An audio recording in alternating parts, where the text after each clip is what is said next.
അബ്ദുറബിനെ തെളിയിക്കാൻ പറ്റുമോ? അബ്ദുറബ് അങ്ങനെ പറഞ്ഞിട്ടില്ല എന്ന്.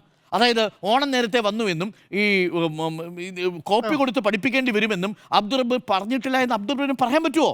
ലോഡ് ഷെഡിങ് വേണ്ടി വരുമെന്നും ഫ്രിഡ്ജ് നിങ്ങൾ ഓഫ് ചെയ്യണമെന്നും പറഞ്ഞിട്ടില്ലെന്ന് ആര്യാടൻ മുഹമ്മദിന് തെളിയിക്കാൻ പറ്റുമോ? മധ്യകാല പരീക്ഷ പുസ്തകം കിട്ടിയിട്ടില്ല എന്നുള്ളത് വാർത്തയാണ്. അങ്ങനെ ആയിരുന്നില്ല എന്നുള്ളത് തെളിയിക്കേണ്ട ബാധ്യത. ധാർമ്മികതയെ കുറിച്ച് അന്ന് പറഞ്ഞത് ദേശാഭിമാനിയാണ്. ഞങ്ങൾ ആ പത്രപരസ്യം ഏറ്റെടുക്കാൻ തയ്യാറായിട്ടില്ല എന്ന് പറഞ്ഞത് ദേശാഭിമാനി. അല്ലല്ല, ഞാൻ പറഞ്ഞു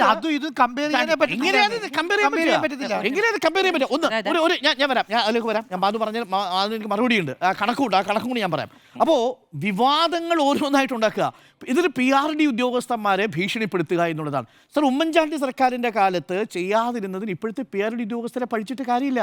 ഇപ്പം കേരളത്തിൽ ജനങ്ങൾ മുഴുവൻ അറിഞ്ഞു. ആദ്യത്തെ ആ പത്രത്തിൽ വന്ന ഇവിടുത്തെ KSRTC, അന്നത്തെ KSRTC പൂട്ടാൻ പോകുന്നു എന്ന് പറഞ്ഞു. നാളെ KSRTCയുടെ ഒരു പുതിയ വണ്ടി ഇറങ്ങാൻ പോവുക, ബിസിനസ് ക്ലാസ് മോഡൽ ഇറങ്ങാൻ പോവുക. കേരളത്തിൽ പുതിയ പരീക്ഷണമാണ്. ബിസിനസ് ക്ലാസ് KSRTC ഇറങ്ങാൻ പോവുകയാണ്. KSRTCയിലെ ഡ്രൈവർമാർക്കും കണ്ടക്ടർമാർക്കും കൃത്യമായിട്ട് ശമ്പളം കിട്ടുന്ന അവസ്ഥ. ഹൈബീഡിന് പോലും പറയേണ്ടി വന്നു ഈ ഗതാഗത വകുപ്പ് മന്ത്രി KSRTCയുടെ ഐശ്വര്യമാണ് എന്ന് പറഞ്ഞ ദിവസമാണിന്ന്. അപ്പോൾ അന്നത്തെ KSRTCയും ഇന്നത്തെ KSRTCയും, അന്നത്തെ ആരോഗ്യവകുപ്പും ഇന്നത്തെ ആരോഗ്യവകുപ്പും, ഇതെല്ലാം ജനങ്ങൾ താരതമ്യം ചെയ്യുന്ന അവസ്ഥയിലേക്ക് ആ പരസ്യം എത്തിച്ചു എന്നുള്ളതാണ്. അതിനെ വിവാദമാക്കിയ പ്രതിപക്ഷത്തിനും അവിടെ പിഴച്ചുപോയി. അപ്പോൾ യഥാർത്ഥത്തിൽ പ്രതിപക്ഷം കുഴിച്ച കുഴിയിൽ പ്രതിപക്ഷം തന്നെ വന്ന് വീഴുന്ന സാഹചര്യം ഏറ്റവും ഒടുവിലത്തെ സാഹചര്യത്തിലും ഉണ്ടാകുന്നു.